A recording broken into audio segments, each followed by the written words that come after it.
Buenos días, buenas tardes, buenas noches, espero que estén de lo mejor. Una vez más, vamos a seguir compartiendo con secretos y manantial del cielo para cada uno de vosotros. Seguir con la historia de los judíos, de este autor de Paul Johnson. Vamos a seguir a continuación para así seguir enterándonos. Lo que estaba oculto y lo que estamos descubriendo es los tiempos de la revelación, lo que la Biblia nos habla del Apocalipsis, que muchos de nosotros, quizá la mayoría, casi todo el mundo, hemos estado engañados. Es necesario cada uno de nosotros hacer una investigación profunda. Seguimos. Así tanto las tablillas de Ebla como las de Marí contienen documentos administrativos y legales referidos a personas con nombres de estilo patriarcal, como Abraham, Jacob, Lea, Labán e Ismael. También hay muchas expresiones que llaman a la reflexión, así como préstamos lingüísticos del hebreo.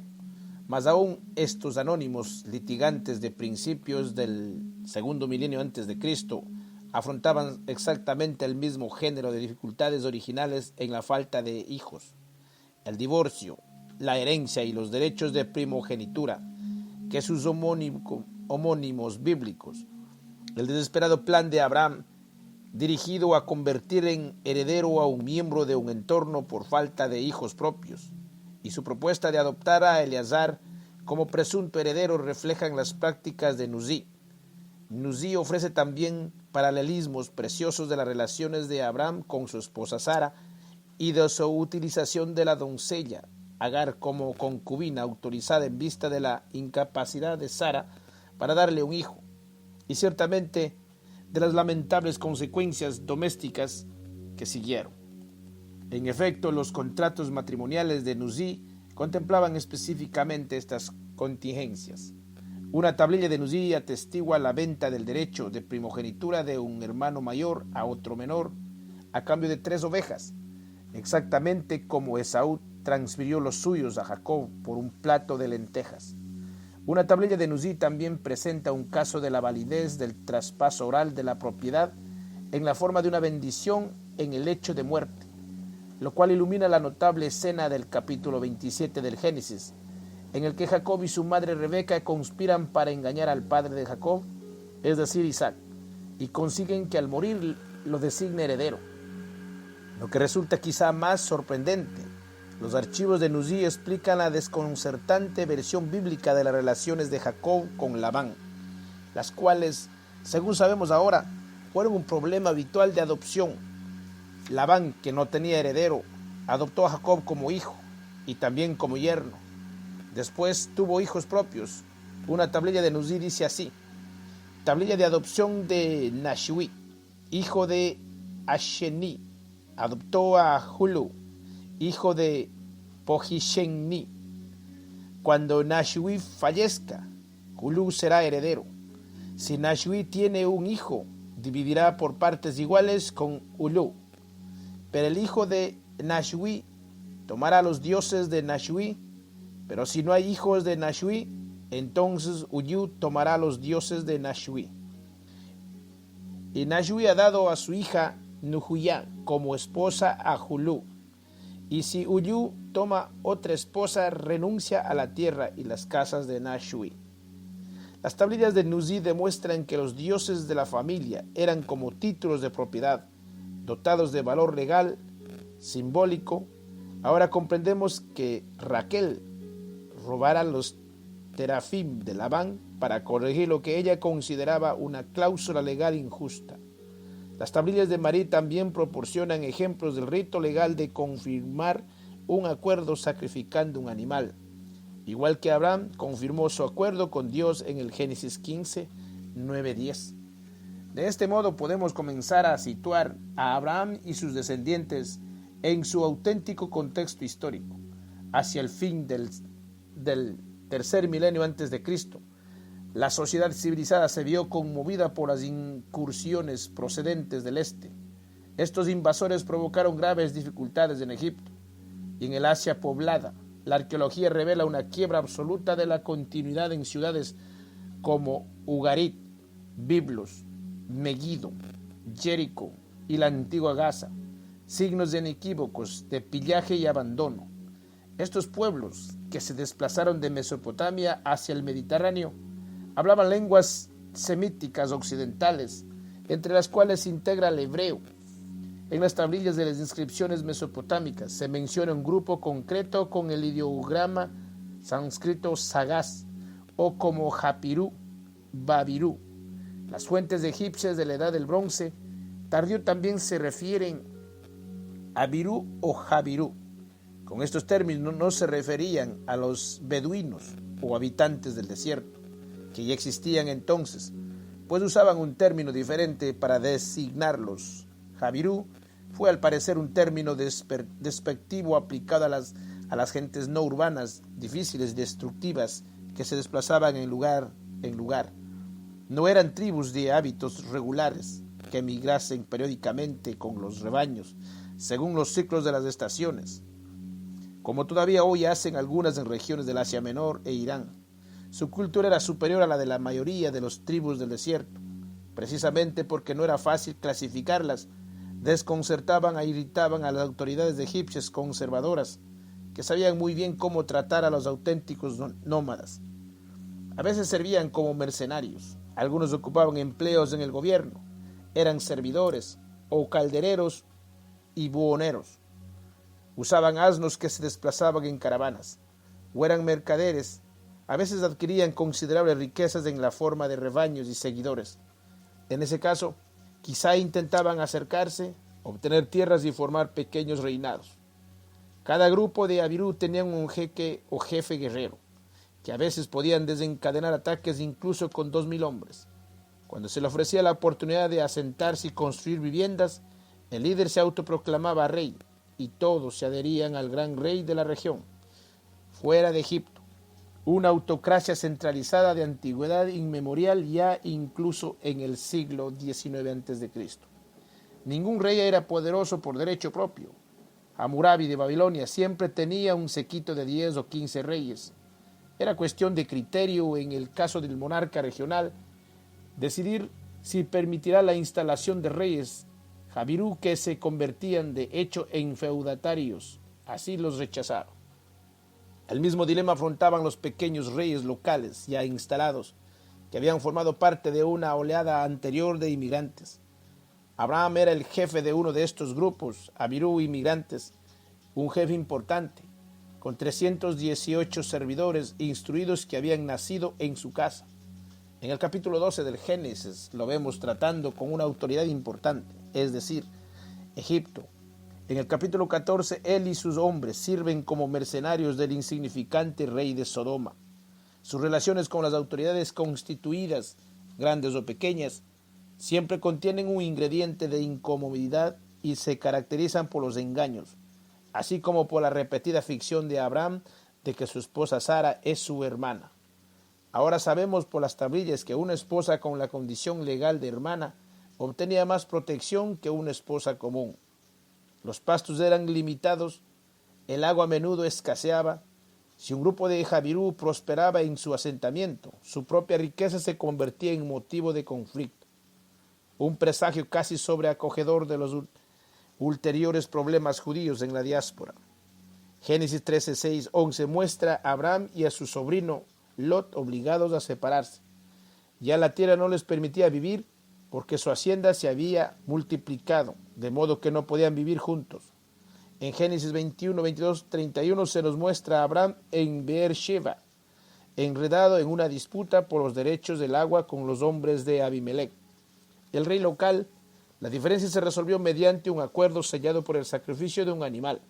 La relación de Abraham con Abimelech, aunque a veces tensa y siempre legalista, era pacífica. A veces convenía a los reyes asentados mostrarse tolerantes con los Abirú, que eran una fuente de mercenarios.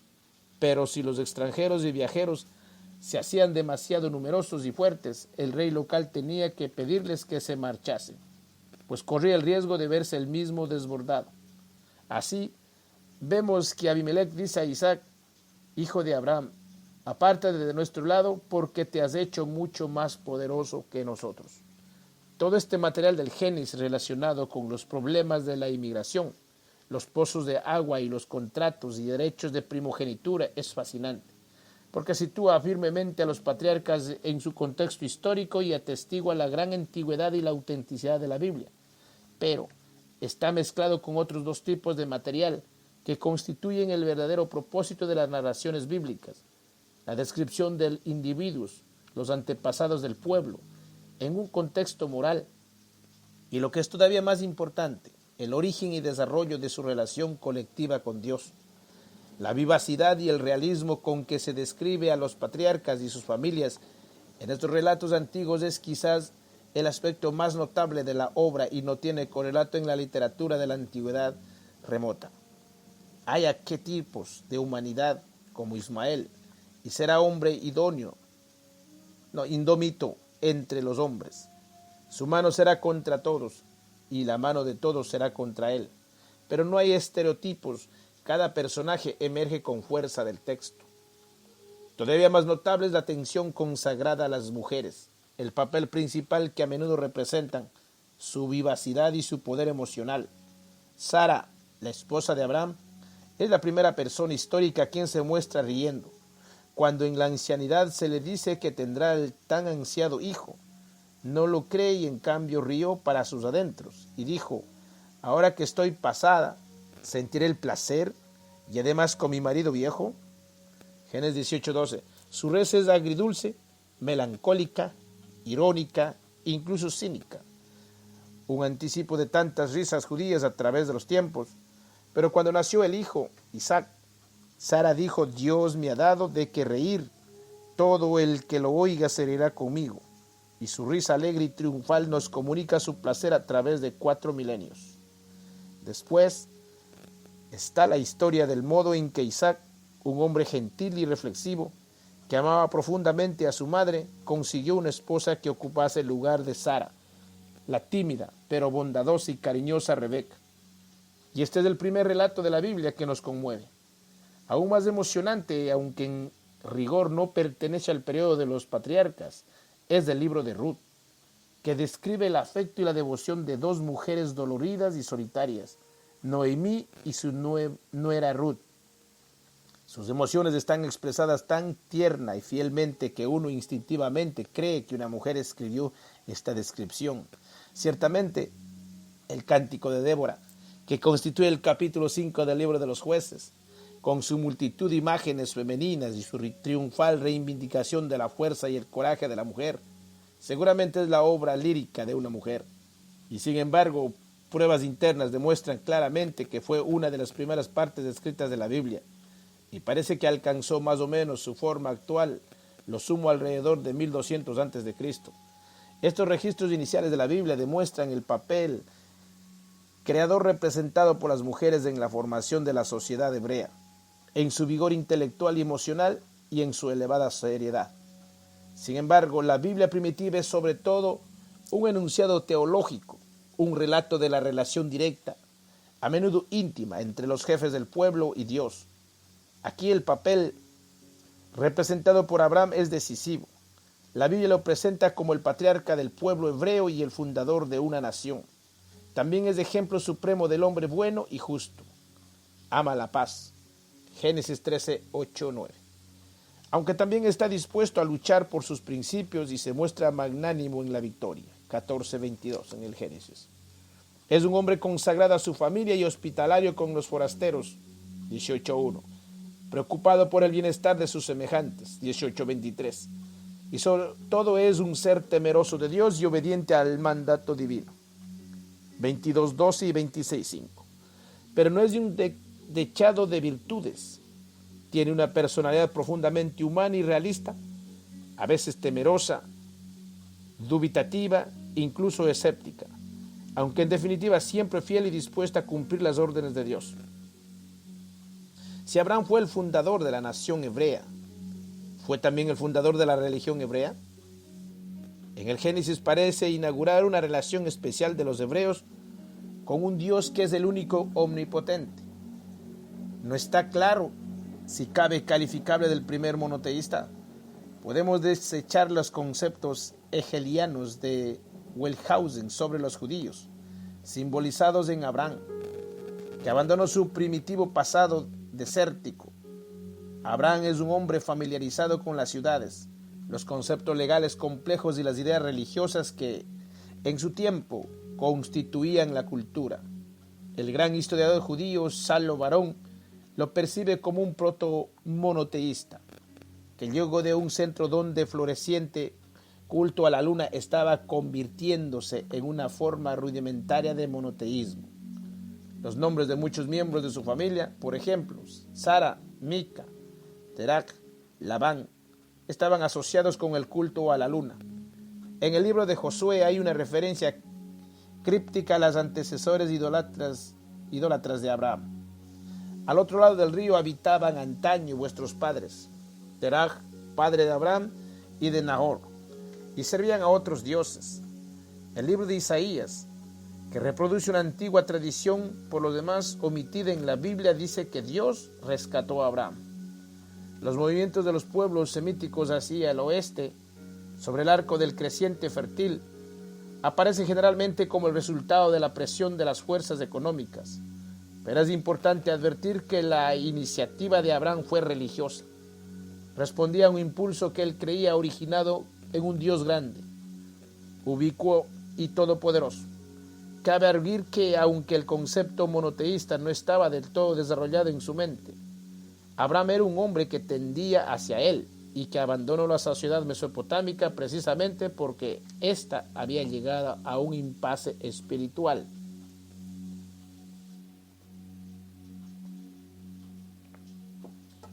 Quizás sea más exacto afirmar que Abraham era enoteísta, creyente en un solo Dios, adherido a determinado pueblo, un hombre que de todos modos aceptaba la adhesión de otras razas a sus propios dioses.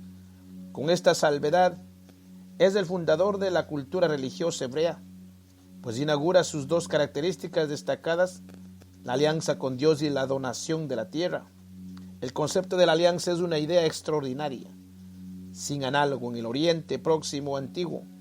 Es cierto que la alianza de Abraham con Dios, por ser personal, no la ha alcanzado el regionamiento de la alianza de Moisés en nombre de un pueblo entero, pero los elementos esenciales están ahí. Un contrato de obediencia a cambio de un favor especial, lo cual implica por primera vez en la historia la existencia de un Dios ético que actúa con una suerte de monarcas constitucional benigno, obligado por sus propios acuerdos virtuosos. El relato del Génesis, con sus diálogos intermitentes entre Abraham y Dios, sugiere que Abraham llegó gradualmente a comprender y aceptar las consecuencias trascendentes de su trato. Un ejemplo del modo en que la voluntad de Dios a veces se revela en etapas progresivas. La verdad finalmente fue ofrecida a Abraham, según se describe en el capítulo 22 del Génesis, cuando Dios lo pone a prueba ordenándole que sacrifique a su único hijo, a Isaac. Este pasaje constituye un hito importante en la Biblia, además de ser uno de los más dramáticos y desconcertantes de la historia entera de la religión, porque por primera vez propone el problema de la teodicea, del sentido de la justicia de Dios. Muchos judíos y cristianos han considerado objetable este pasaje, por cuanto se ordena a Abraham algo que no solo es cruel en sí mismo, sino contrario a lo que constituye la piedra angular de la ética hebrea y de todas las formas ulteriores del culto judío-cristiano: el repudio del sacrificio humano. Los grandes filósofos judíos se han esforzado en lograr que el episodio se ajuste a la ética judía. Filón arguyó que demostraba cómo Abraham se había separado de la costumbre o de cualquier otra pasión dominante que no fuera el amor de Dios. Y su reconocimiento de que debemos dar a Dios lo que más apreciamos, en la confianza de que, siendo Dios justo, no lo perderemos. Maimónides combinó en que esto representaba una prueba de los límites extremos del amor y temor que Dios con derecho reclama. Najamánides lo consideró el primer caso de la compatibilidad de la presciencia divina y el libre albedrío humano.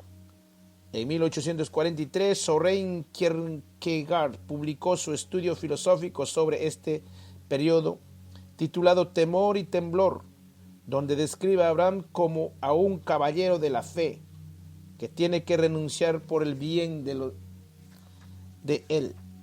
Dios, no solo a su hijo, sino a sus ideales éticos. La mayoría de los teólogos morales judíos y cristianos rechazan esta posición y hablan de la existencia de un conflicto inaceptable entre la voluntad de Dios y los ideales éticos, aunque otros coincidirán en que el episodio constituye una advertencia en el sentido de que la religión no refleja necesariamente la ética naturalista. Desde el punto de vista de un historiador, el relato tiene cabal sentido, porque Abraham, según sabemos por los archivos contemporáneos, provenía de un medio legal donde era obligatorio sellar un contrato o alianza con un sacrificio animal. La alianza con Dios era de tan enorme trascendencia que exigía algo más, un sacrificio del bien amado en el más cabal sentido de la expresión, aunque puesto que el objeto del sacrificio era un ser humano. Se frustró de modo que fue un acto válido, pero formal y ritual más que real. Se eligió a Isaac como ofrenda no solo porque era la posesión más preciada de Abraham, sino porque al amparo del acuerdo era un don especial de Dios y continuaba perteneciendo al Creador. Lo mismo que el resto de los dones ofrecidos al hombre, este aspecto subyace en el propósito entero del sacrificio, un recordatorio simbólico de que todo lo que el hombre posee viene de Dios y puede retornar a Él. Por eso Abraham denominó montaña del Señor al lugar de este acto de suprema obediencia y abordado sacrificio. Como presagio del Sinaí y de un contrato más importante, refleja la importancia del hecho el que, por primera vez, las naciones bíblicas introduzcan el concepto del universalismo en las promesas de Dios. Este no solo decide multiplicar la progenie de Abraham, sino que ahora también agrega: por tu descendencia se bendecirán todas las naciones de la tierra. Ahora estamos cerca del concepto de pueblo elegido. Es importante señalar que el objeto principal del Antiguo Testamento no es de la justicia como concepto abstracto, sino la justicia de Dios, que se manifiesta por sus decisiones. En el Génesis tenemos varios ejemplos del hombre justo, incluso el único hombre justo en la historia de Noé y el diluvio, o por ejemplo en la historia de la destrucción de Sodoma. Abraham es también un hombre justo, pero no se sugiere que Dios lo eligiera a causa de sus méritos. La Biblia no es una obra de razón, es una obra de historia, que alude a hechos que para nosotros son misteriosos e incluso inexplicables. Se ocupa de las decisiones trascendentales que Dios quiso adoptar. Es esencial para la comprensión de la historia judía percibir la importancia que los judíos han atribuido siempre al hecho de que la creación es obra exclusiva de Dios. Muchas creencias judías están destinadas a representar este hecho básico. El concepto de un pueblo elegido forma parte del propósito divino de subrayar su posesión de todo lo creado. Abraham es una figura fundamental en este sentido. Los sabios judíos enseñaban: 5 posesiones tiene el santo, bendito sea y son especialmente suyas. Estas son la Torá, el cielo y la tierra, Abraham, Israel y el santo santuario. Los sabios creían que Dios ofrecía generosamente su creación, pero retenía, por así decirlo, el dominio de todo, y en especial establecía una relación posesiva con elementos seleccionados. Así vemos: el santo, bendito sea, creó los días y tomó para sí el Shabbat. Él creó los meses y tomó para sí los festivales. Él creó los años y eligió para sí el año sabático. Él creó los años sabáticos y eligió para sí el año del jubileo. Él creó las naciones y eligió para sí a Israel. Él creó los países y tomó para sí la tierra de Israel como un sacrificio de las restantes tierras. Según está escrito, la tierra con toda su abundancia es del Señor. La elección de Abraham y sus descendientes para representar un papel especial en la providencia divina, así como la donación de la tierra, son inseparables en la presentación bíblica de la historia. Además, ambos dones son préstamos, no bienes raíces. Los judíos han sido elegidos y la tierra les pertenece por gracia y favor siempre irrevocables. Abraham es al mismo tiempo un ejemplo real y un símbolo perpetuo de cierta fragilidad y cierta ansiedad en la posesión judía. Es un extraño y un viajero, y continúa siéndolo incluso después de elegido por Dios, incluso después de realizar una cuidadosa adquisición de la cueva de Macpela. Esta incertidumbre de la propiedad se transmite a todos sus descendientes. La Biblia nos lo recuerda repetidas veces. Así Dios dice a los israelitas, la tierra no puede venderse para siempre, ya que vosotros sois para mí como forasteros y huéspedes. O también el pueblo confiesa, porque forasteros y huéspedes somos delante de ti, como todos nuestros padres. Y en los Salmos el rey David dice, pues soy un extranjero junto a ti, un huésped como todos mis padres. E incluso así, la promesa de la tierra a Abraham es muy concreta y aparece en el estrato más antiguo de la Biblia. A tu descendencia di esta tierra, desde el río de Egipto hasta el gran río Éufrates. Los ceniceos, los cadmoneos, los geteos, los pereceos, los refaitas, los amorreos, los cananeos, los jebuseos y los jebuseos. Hay cierta confusión acerca de las fronteras, pues en un pasaje posterior Dios promete solo una parte de la dádiva más general. Yo te daré a ti y a tu simiente después de ti la tierra de tus peregrinaciones, toda la tierra de Canaán. Por otra parte, este último don será una posesión perpetua. La consecuencia, aquí como en los fragmentos posteriores, es que la elección de Israel nunca puede ser revocada, aunque si suspendida la causa de la desobediencia humana, como la promesa del Señor es irrevocable. La tierra en definitiva revertirá a Israel incluso si la pierde durante un tiempo. El concepto de la tierra prometida es peculiar de la religión israelita, y para los israelitas, y más tarde los judíos, fue el más importante elemento individual del asunto. Es significativo que los judíos convirtieran los 5 primeros libros de la Biblia, el Pentateuco, en el núcleo de su Torá o fe, porque se referían a la ley, la promesa de la tierra y su cumplimiento. Los libros posteriores, pese a todo su brillo y amplitud, nunca adquirieron el mismo significado fundamental. No constituyen una revelación, sino un comentario de la misma. Dominado por el tema de la promesa cumplida, la tierra es lo que más importa. Si fue Abraham quien estableció estos principios, correspondió a su nieto Jacob dar existencia a un pueblo diferenciado, Israel, en el cual su nombre y su pueblo se relacionaban inextricablemente. El modo de denominar a los antepasados de los judíos siempre ha supuesto un problema. Hebreos es insatisfactorio, aunque a menudo es necesario usarlo, pues el término Javirú, del cual cabe presumir que deriva, describía más un modo de vida que a un grupo étnico determinado. Más aún, era peyorativo. Hebreos, en efecto, aparece en el Pentateuco y significa los hijos de Israel, pero solo cuando lo usaban los egipcios y los propios israelitas en presencia de egipcios, desde aproximadamente del siglo II a.C., cuando fue usado así por Ben Sirá. La palabra hebreo fue aplicada al lenguaje de la Biblia y a todos los trabajos posteriores escritos en este idioma. Como tal, perdió gradualmente su matiz peyorativa, de modo que tanto a los propios judíos como a los gentiles que simpatizaban con ellos, a veces le pareció preferible al término judío como denominación racial. Por ejemplo, en el siglo XIX fue muy usado por el movimiento reformista en Estados Unidos, y así tenemos instituciones como el Colegio de la Unión Hebrea y la Unión de Congregaciones Hebreoamericanas. No obstante, los antepasados de los judíos nunca eligieron autodenominarse hebreos. Cuando cobraron conciencia de una identidad nacional, el término que usaban normativo en la Biblia es el de israelitas o hijos de Israel, y esto es lo que confiere a Jacob su significado principal. Sin embargo, es extraño y característico de las dificultades que siempre rodearon a la identidad y la nomenclatura judías, que la primera mención de término, cuando Jacob fue rebautizado por mandato divino con el nombre de Israel, por así decirlo.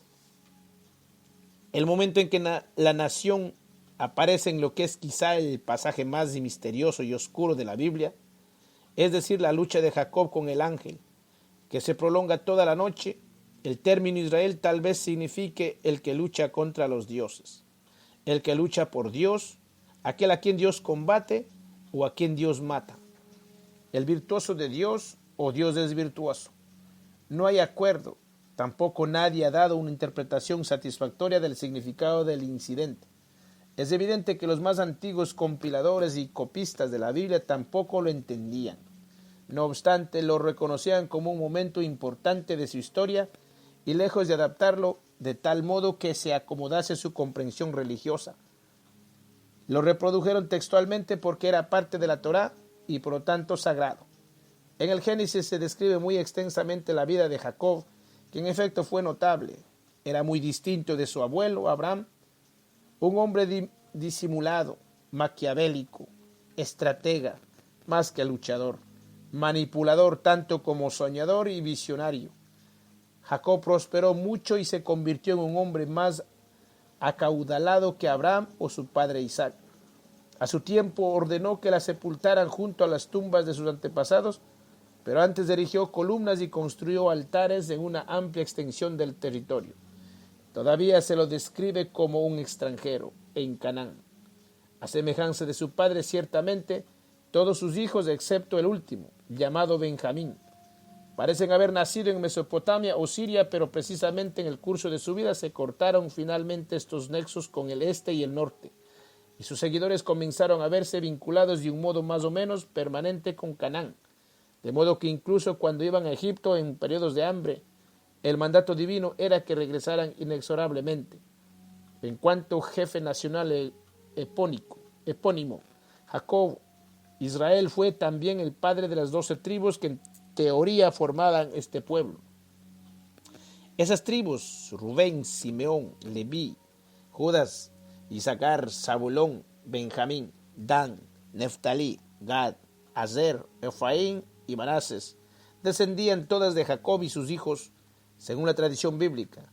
Pero en el cántico de Débora, que como hemos observado, es muy antiguo, se menciona solo 10 tribus: Efraín, Benjamín, Magir, Zabulón, Isaacar, Rubén, Galad, Dan, Aser y Neftalí.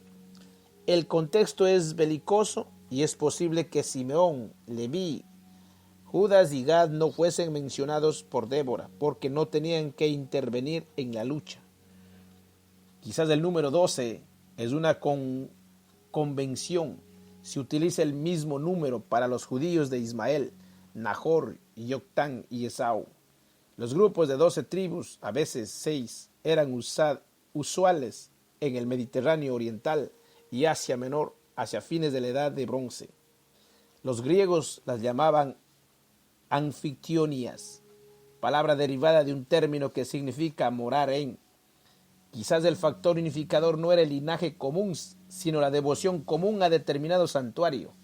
Muchos estudiosos de los textos durante de los siglos XIX y XX desecharon la noción de una descendencia común a partir de Jacob y prefirieron ver a los grupos triviales de orígenes lejanos y heterogéneos, organizándose como anfictionias alrededor de los santuarios israelitas creados en esa época.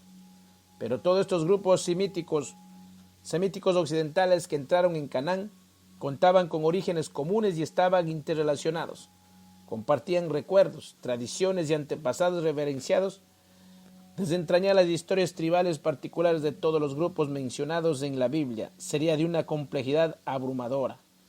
Incluso si existiesen los datos, el hecho destacado es que Jacob, Israel, está asociado con el momento en que los israelitas cobraron conciencia de su identidad común por primera vez, aunque en el marco estructural de un sistema tribal que ya era antiguo y al que consideraban valiosos. Los nexos religiosos y de la familia eran igualmente sólidos e inextricables en la práctica, como lo serían a lo largo de toda la historia judía. En tiempos de Jacob, los hombres aún transportaban con ellos los dioses del hogar, pero ya era posible pensar también en términos de un dios nacional. Abraham tenía sus propias creencias religiosas, pero como era un extraño y un viajero, cortésmente rendía tributo a las deidades locales, denominadas genéricamente él. Así pagaba el diezmo a Elión en Jerusalén y reconocía a El Shaddai, y en Hebrón a El Olán, en Beersheba. La adopción por Jacob del nombre de Israel señala el punto en que Dios de Abraham se instala en el suelo de Canaán, se identifica con la progenie de Jacob, los israelitas, y pronto se convierte en el Todopoderoso, Yahweh, el Dios del monoteísmo. El dominio de Yahweh como centro supremo de la religión israelita, el prototipo del único Dios al que todos los judíos, los cristianos y los musulmanes rinden culto hoy, se vio confirmado lentamente durante la fase siguiente de la historia del pueblo, el éxodo hacia Egipto y la dramática fuga de la servidumbre egipcia. La narración bíblica que termina el Génesis con la muerte de José y después vuelve el relato de sus desastrosas consecuencias, al principio del libro del Éxodo parece sugerir que la nación en su conjunto fue a Egipto, pero esto es engañoso. Es muy evidente que incluso en tiempos de Jacob, muchos de los abirú o hebreos, a quienes ahora debemos llamar israelitas, estaban comenzando a asentarse de manera permanente en Canaán e incluso a adquirir territorios mediante la fuerza. En el Génesis, capítulo 34, leemos que los judíos, los hijos de Jacob, Simeón y Leví, atacaron violentamente y con éxito al rey y la ciudad de Siquem, y ellos sugieren la primera posesión israelita de una ciudad importante, que bien podría haberse convertido en la sede más antigua del Dios nacional. Siquem ya era una ciudad durante el siglo XIX a.C., pues se la menciona en un documento egipcio del reinado de Sesostris, 300 antes de 1878, 1843 a.C., y más tarde incorporó unos muros ciclópeos. De hecho, es la primera ciudad de Canaán mencionada en la Biblia, Génesis 12, 6, 7, y Abraham recibió allí la promesa divina. Siquem está cerca de la moderna Nablus, un nombre derivado de la nueva ciudad, Neápolis, que Vespasiano fundó en el 72 después de Cristo. Después de la reconquista de Palestina, podemos identificar el lugar por las referencias contenidas en Josefo, que escribió alrededor de 90 después de Cristo, y Eusebio, que escribió antes de 340 después de Cristo. Y dice que la antigua Siquem está en las fueras del Neápolis, cerca del pozo de Jacob. Es evidente que Siquem no fue solo tomada, sino que permaneció en manos de la familia de Jacob, pues en su lecho de muerte él se la legó a su hijo José. Además te doy una porción más que a tus hermanos, la que tomé de manos de los amorreos con mi espada y con mi arco. No cabe duda de que un elevado número de israelitas permaneció en Canaán, y hay confirmación externa de que se demostraban activos y belicosos. Los documentos egipcios denominados de las cartas de Amarna, que pueden ser fechadas con precisión entre los años 1389 y 1358 a.C., el periodo en que los faraones del Imperio Nuevo Egipcio dominaban nominalmente en Palestina. Aunque su poder estaba debilitándose, refieren a los vasallos locales y a sus enemigos en la región. Algunas aluden a un hebreo llamado Labayá o hombre león. Otras fueron escritas por él. Labayá provocó graves dificultades a las autoridades egipcias y a sus aliados, como el caso de otros abirú.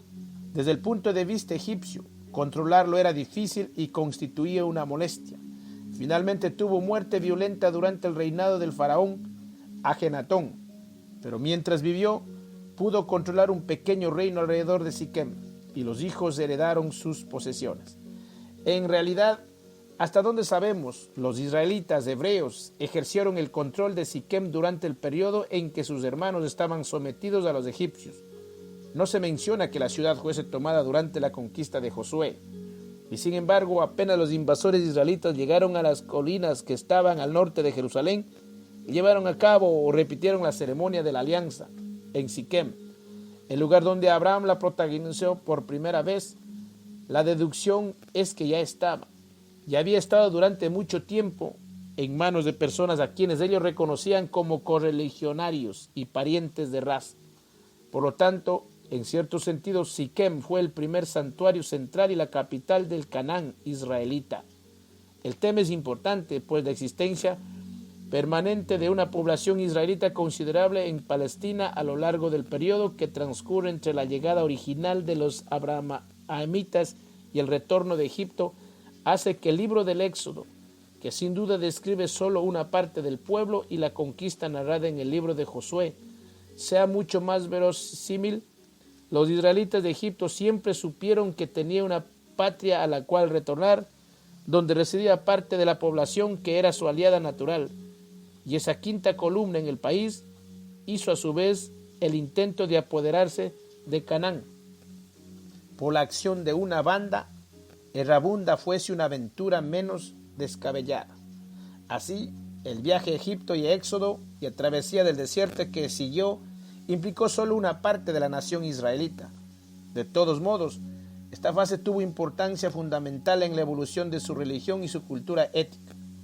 Ciertamente se trata del episodio fundamental de su historia y los judíos siempre le asignaron ese carácter, pues entonces surgió por primera vez en su trascendente esplendor el carácter del Dios único al que veneraban, su poder de liberarlos del principal imperio terreno y de concederles su propio y próspero país, y también reveló la multitud de sus severas exigencias que ellos debían satisfacer como compensación. Antes de ir a Egipto, los israelitas eran un pueblo pequeño, como así casi todos los restantes, aunque se les había prometido la grandeza. Después del retorno, eran un pueblo con una finalidad y un mensaje al mundo. El periodo comienza y concluye con dos de los personajes más sugerentes de la historia de los judíos, José y Moisés, arquetipos de hombres cuyas virtudes y actos habrían de iluminar con frecuencia la historia judía. Ambos eran hijos menores, parte de ese grupo: Abel, Isaac, Jacob, David y Salomón. Fueron otros ejemplos que, según parece, la Biblia se propone exaltar de un modo muy especial. La Biblia muestra que la mayoría de los jefes nacidos sin lugar ni poder, pero encumbrados por sus propios esfuerzos, porque ellos mismos son el producto de actos de la gracia divina. La Biblia percibe una virtud peculiar en la ausencia de poder, algo conveniente para un pueblo que rara vez lo ha tenido y que ha sufrido mucho como consecuencia de su ejercicio. Pero también percibió virtud del éxito, y en el éxito como signo de la virtud, especialmente en el caso de los que antes fueron débiles y se vieron humillados. Tanto José como Moisés carecían de derechos de primogenitura y les costó sobrevivir a una infancia o juventud difícil, pero ambos poseían las cualidades otorgadas por Dios que debían llevarlos a la grandeza gracias a sus propios esfuerzos. Pero allí termina la semejanza. José fue el gran ministro, estadista de un gobernante extranjero, el modelo de muchos judíos. En el curso de los 3000 años posteriores, era sagaz, agudo, observador, imaginativo, un soñador, pero más que un soñador, un hombre que poseía la capacidad creadora necesaria para interpretar fenómenos complejos, para pronosticar y prever, para plantear y administrar, discreto, trabajador, capaz en todos los asuntos económicos y financieros, dueño también de muchas formas del conocimiento arcano. Sabía bien cómo servir al poder y aprovecharlos en beneficio de su pueblo. Como le dijo el faraón: no hay entendido ni sabio como tú. José ocupa mucho espacio en el Génesis y es evidente que fascinó los escribas primitivos que primero seleccionaron estos muchos relatos y después lo combinaron con arte y simetría considerables. Pero no cabe duda acerca de su historicidad. En efecto, algunos de los episodios más románticos de su vida hallan eco en la literatura egipcia. El intento de seducción por la esposa de Potifar, que enfurecida antes del rechazo de José recurren a la calumnia y después consigue que le encarcelen. Está en la antigua narración egipcia titulada Relato de los dos hermanos, que alcanzó por primera vez forma escrita en un manuscrito sobre papiro que se remonta de 1225 a.C. Los extranjeros con frecuencia alcanzaban altos cargos en la corte egipcia. En el siglo XIX a.C. la trayectoria de José tuvo su analogía en la de un semita llamado Yanjamú, gobernante egipcio en época del faraón Akenatón. Más tarde, en el siglo XIII, el mariscal de la corte del faraón Menefra fue el semita llamado Ben-Hosén. La mayoría de los detalles egipcios de la narración de José parecen auténticos. Bueno, amados hermanos, espero que cada uno de vosotros hagamos una reflexión en toda la historia. La historia inventada, decía. No estoy faltando, como decir quizá a un Dios. Existe un Dios verdadero, una fuerza divina, algo que nosotros no podemos entender. pero según las historias hay algo que estaba escondido. Bueno, mis amados hermanos, que tengan un hermoso día. Vamos a seguir continuando con esa historia. Trataré de terminar ese libro.